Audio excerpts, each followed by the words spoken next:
Is there anything more luxurious or romantic than having lobster on a gorgeous beach? And this lobster coming from Warrnambool is such a treat for me to prepare because it is so beautiful, so fresh. John just boiled it for me and then chilled it. I want to keep this recipe really simple, so I'm going to serve it in a mayonnaise and then in its shell. So before I break down the lobster and split it in half, let's make a very quick sauce. Just a classic mayonnaise that always goes nicely with lobster or any shellfish for that matter. So into a bowl, good old classic tomato sauce, so a tablespoon or so of ketchup,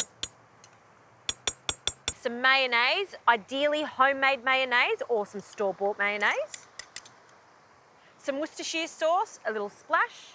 This is essentially a Mary Rose sauce or a cocktail sauce. Usually you'd add a little bit of brandy, but I'm just going to keep it as is with some lemon juice. So we love lemon juice with seafood, and a good squeeze. And for a little heat, some Tabasco, 1 to 2 drops, a pinch of salt, some freshly cracked pepper. And because that lobster meat is so sweet and soft, I want a slight crunch. So I get that from some celery. So finely chopped celery, and then we'll fold everything together. 2 more ingredients, some beautiful fresh herbs, parsley, sprig of parsley, and some dill, of course. I love dill with crayfish, so we'll just chop that and run your knife through it a few times so it's quite fine. Hopefully the wind won't take it away. So in with that, and we'll give that a stir and just have a little taste. Ooh, that is perfect. If you've got that little zing on your tongue, you know it's good. It's perfectly balanced. You don't want it to be too creamy or flat. You really want to taste Tabasco and lemon juice. Now for our gorgeous rock lobster from right here in Warrnambool. The easiest way to prepare a cooked lobster, if you want to split it in half, is to get quite a sharp, heavy knife. So I'm just going to stretch the lobster tail out. You can see how large this lobby is. And you want to be quite confident and have it down firm. So I like to use a tea towel because it is quite spiky. We'll start with the head, and we want to go straight through the center and then all the way down. So you're cutting it quite neatly. You don't want jagged bits. You want it to be nice and straight. Let's turn the lobby around, and then we want to go through the tail. So this is where the prized meat is. So again, the sharp knife, just going through that first incision and just cutting straight down.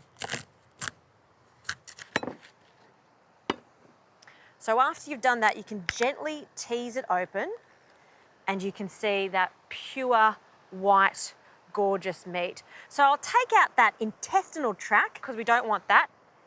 And now just using a spoon, I'm going to tidy up near the head area and also just use a little paper towel just to pat it dry.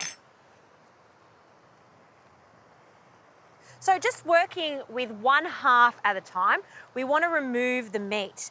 Take it from the base, and you can see it just peels all the way through. That's a sign of a perfectly cooked lobster. Look how much meat is here. This will feed at least 4 people. So I'm going to present the lobster in its tail because it is just so beautiful. So let's place this tail and head onto our presentation plate. And I want to chop this meat into small pieces, and we're going to mix it through the sauce.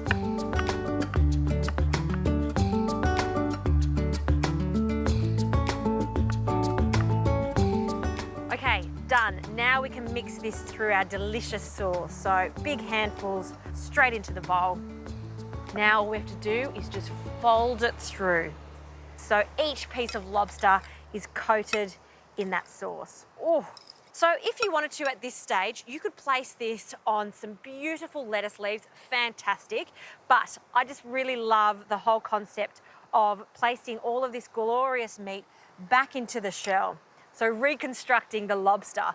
It's not only beautiful, but I find when you do this and it comes to the table, all the hard work's done and you can really enjoy it. So generously fill it up on both sides. really packing in all that meat from the top all the way down to the bottom. It looks so pretty, and it's perfect as is. But the traditional American way of serving this is with some chippies, so some crisps. I know it seems a bit weird, but it works a treat. So you get some really good quality plain crisps, pop that in the middle. I can hear my mother's voice. She would not approve of crisps. The French way would just be as is with baguette, but I'm changing it up today. This dill is just looking so pretty. A little garnish on the side, some extra lemon if you like. And that right there is the ultimate treat, served right here at Stingray Bay. Pretty happy lady right now.